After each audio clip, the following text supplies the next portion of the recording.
Добрый день еще раз. Как я вам обещала, вчера, поскольку эфир не загрузился, я сегодня выкладываю ролик, то есть ритуалы, которые вчера вам подарила, чтобы они у вас были. Дорогие друзья, это заговор, но его можно исполнить и как ритуал. То есть чем больше рвения, чем больше творческого подхода, тем больше шансов на то, что у вас получится очень сильно. То есть очень сильно достичь результата. Висар. Согласно древней закавказской легенде, есть алмазная гора, в которой живет дух или див, старик Висар. Висар – это казначей. Говорят, что именно от этой версии зародилась легенда про Али-Бабу и 40 разбойников, про это сокровище, пещеру сокровища и прочее. Но на Востоке немного другое, там другая интерпретация. А на самом деле корни действительно идут к мифологии, к теологии Закавказья. И именно к казначею Висару. Но этот дух, он, в отличие от, скажем, других сил, которые просто дарят человеку богатство, просто потому что он просит, этот дух дарит богатство тем людям, которые работают, зарабатывают честным трудом. А более всего тем, которые работают на себя. То есть это дух, который откликается на просьбу, и его просили. Его просили молодые, когда женились, создавали семьи и хотели, чтобы их жизнь стала, скажем так, более такой насыщенной, чтобы дом была полная чаша, чтобы жили в достатке, и дети были достойные. Обращались к Висару и начинали свое дело. Ну, например, покупали коров и начинали, то есть заводили хозяйство.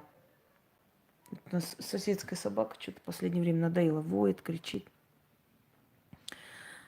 Одним словом, казначей Висар приходит и помогает, поскольку он щедрый, у него очень много богатств, ему не жалко для человека, но помогает тем людям, которые шевелятся, да, которые своим трудом зарабатывают свой хлеб насущный. Итак,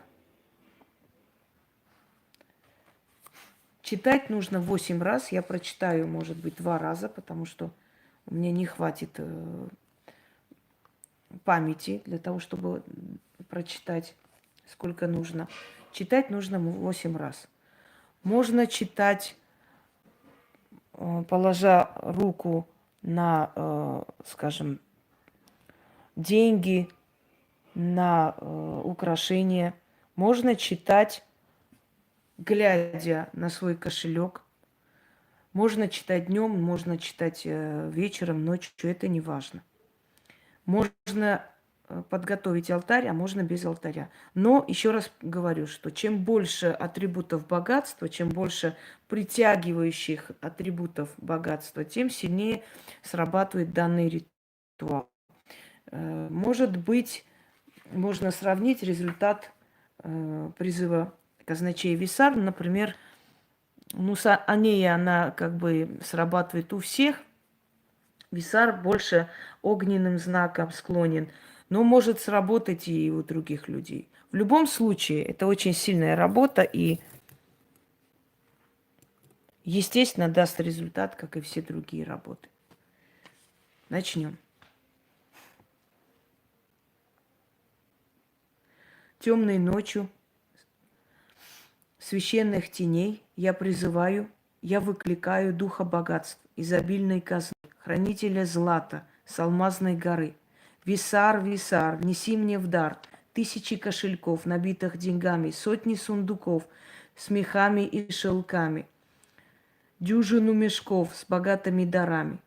Висар, Висар, я желаю, чтобы ты мне дал жизнь в достатке прожить, как сыр в масле, довольную быть, Висар казначей, с дарами ко мне направляйся, слово в дело обращайся, сыпься золото в мои закрома, украшай алмаз мои руки и пальцы, окутай меха мои плечи, шелка тела обнимайте, деньги в карманах живите, шедрый Висар меня услышал, озолотил меня и возвысил. Одна в сотню обернись, сотня в тысячи вернись, озолоти меня, обогати меня, духи слова взяли, да делом исполнили. Заклято.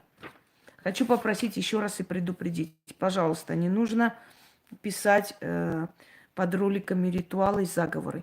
Яна освобождается и пишет. Каждый для себя напишите, если хотите, останавливая. Объясню почему. В сыром виде потом будет распространяться по всему интернету.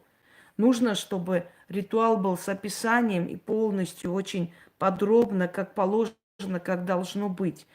Когда в сыром виде просто берете, оно идет по интернету дальше, понимаете? Не нужно, чтобы оно было в таком неразработанном, недоработанном виде. Оно должно быть как положено. Поэтому, пожалуйста, большая просьба, имейте терпение. Кому нужно, сами остановят и перепишут. Еще раз услышу вот эти тупые выкрики. А молитву, это не молитва. Молитва, идите к попам. Это заговоры, это ритуалы.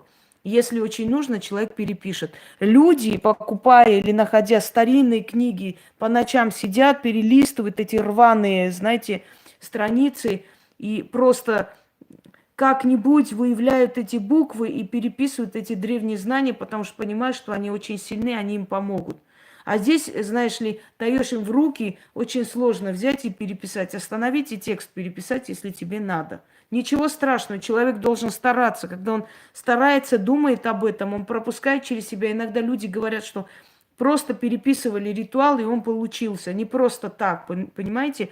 Боги тоже видят старание человека. А то мы им суем в руку просто, все разжевали, положили в рот, они глотать не хотят. Теперь сидят, а вот напишите, а вот скажите, что делать. Они даже не хотят досмотреть до конца ролик, чтобы понять, что надо делать. Так прежде чем делать, 3-4 раза смотреть, понять, вникнуть, потом делать. Понимаете? Это точно такая же ответственная работа. Одно слово не так скажешь, получится по-другому или вообще не получится. Неужели вы не понимаете, что магия – это точно такая же работа и труд? Итак, читаю еще раз. Темной ночью священных теней я призываю, я выкликаю духа богатств, изобильной казны, хранителя злата с алмазной горы.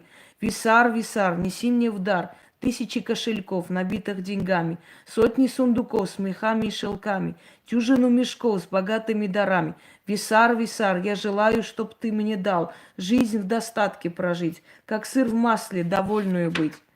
Висар, казначей, с дарами ко мне направляйся, слово в дело обращайся, сыпься золото в мои закрома, украшай алмаз мои руки и пальцы, окутайте меха мои плечи, шелка тела обнимайте, деньги в карманах живите, шедрый Висар меня услышал, озолотил меня и возвысил. Одна в сотню обернись, сотня тысячи вернись, озолоти меня, обогати меня, духи слова взяли, да делом исполнили.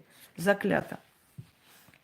8 раз читайте, глядя на свой кошелек, открывая свои шкафы, разложив свои украшения, деньги, положив руку на деньги, или просто глядя на свое имущество, глядя на свою машину. Через некоторое время у вас это начинает приумножаться. Если вы зарабатываете честным трудом, если вы стараетесь, если Висар считает, что вы достойны. Если он вам поможет и действительно это сработает, значит, духи вас услышали. А следовательно, вы хороший человек. Как правило. Откройте мой ролик, посмотрите. Боги любят добрых сердцем. Понимаете, если человек гниль, у него может даже получиться, потом перестанет. Не у всех, конечно, по причине гнилья не получается, есть серьезные причины, но очень много таких людей, которые, ой, что-то вот не могу, а на самом деле ни хрена не делают. Знаете, спрашиваешь, а что вы делали? Да вот я вот несколько шепотков читала вот за 2 месяца. Здрасте, приехали. Если ты хочешь вылечиться из болезни, понимаете, серьезной, ты не пьешь аспирин там раз в полгода. Ты берешь и лечишься, покупаешь лекарства, делаешь себе уколы, я не знаю, системы ставишь, чтобы вылечиться. Точно так же здесь. 2 раза в месяц какой-нибудь шепоток читать и думать, что у тебя сейчас прямо деньги будут сыпаться, очень наивно. Нужно пробивать эту стену, нужно просить, нужно хотеть, стараться, нужно показывать свой почет, уважение к силам, и потом постепенно это раскроется и уже никогда не закроется. Понимаете? Вот мой вам совет. Собственно, как обещала, я вам выкладываю эти ритуалы. Чуть позже еще сниму, потому что очень много дел и вообще занято. Но не хотела просто оставить людей вот так, знаете, раз уж я им подарила новые ритуалы, хотела вам их отдать, чтобы вы спокойно могли их делать. Всем удачи и всех благ.